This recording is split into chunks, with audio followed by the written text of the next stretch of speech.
This is Mark Weir on Mindset Mondays. What I'm going to be talking about today is about an open mind and closed mind. This is what I'm going to break it into sections. You might see things what relate to yourself. I find things what relate to me. I'd like to think I was open-minded, but I can see some traits, some characteristics in this, which is quite closed-minded. So the idea is you're constantly evolving. And as things that you experience things, is to try and keep your mind constantly open rather than start to let it close.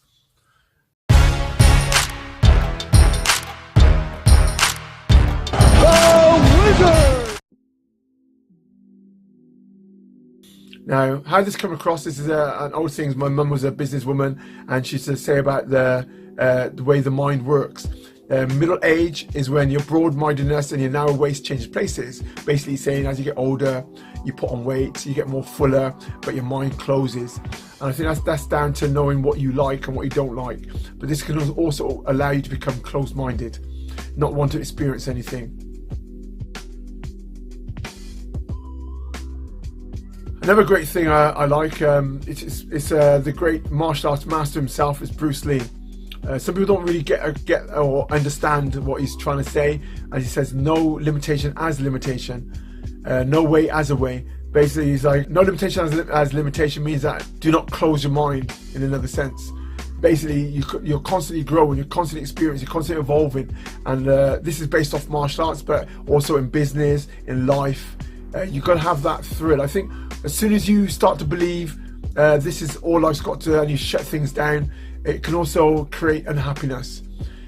I believe there's nothing more thrilling to know that there's so much more to learn, so much more to experience. Life, you haven't got enough time in your own lifetime to experience and explore everything there is to explore and learn everything there is to learn.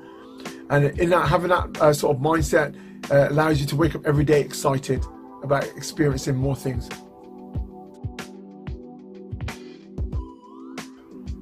When you got ideas and or challenge an idea, a closed mind will try and argue and prove himself right. An open mind will try to understand the point of view, what the other person is going through. I said this earlier, and in doing this, it could be something there. They could be something to learn, something to explore, something to increase their knowledge. They see it as a chance to expand the experience from someone else's knowledge or someone else's outlook. A lot of times when someone says something you don't understand, rather than shut it down because you feel like you're going to look stupid or look like you're not very clever, is to ask. The great saying, as they say, Confucius says, when in doubt, ask. And then from that open mindset, we'll think, right, I've got a chance to grow, a chance to expand my mind that little bit more. An open mind, when it comes to being understood, and this is a very hard one. A lot of times they try to be understood. They repeat themselves. They assume that you don't understand what they're trying to get across, and they will cut in and interrupt you. This can also be frustration. I've got to admit, I've had this problem myself.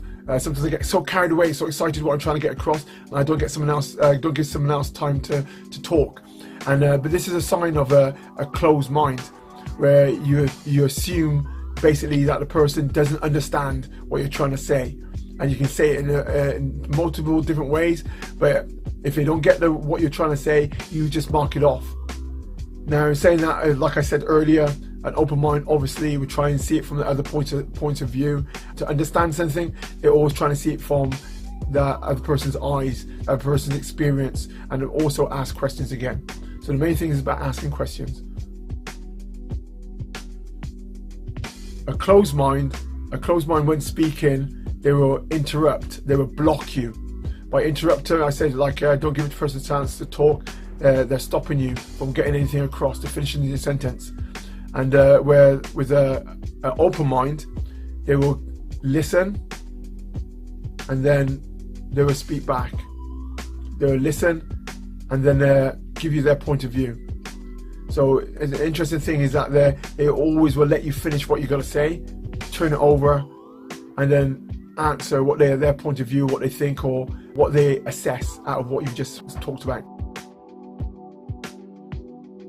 One of the biggest things I've heard about is that someone with a closed mind, they have one thing, and that's all they can only turn one thing over in their mind. With an open mind, you can have 2 to 3 things, and you can turn it over, and you can jump from 1, 2, and 3, assessing and see where the benefit of each of those questions are. Question, a thought, an idea. Only one question or one idea, a person with a closed mind can basically run through or turn over. Now, an open mind would have multiple, 1, 2, or 3, and I turn it over and looking for the value of each problem, each idea, each thought, and basically they're more diverse, more complex.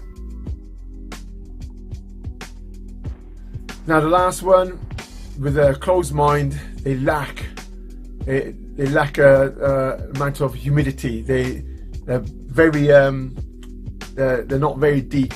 They're very straight to the point. Where you'll find that someone with an open mind, they always talking with a fear of possibly I could be wrong.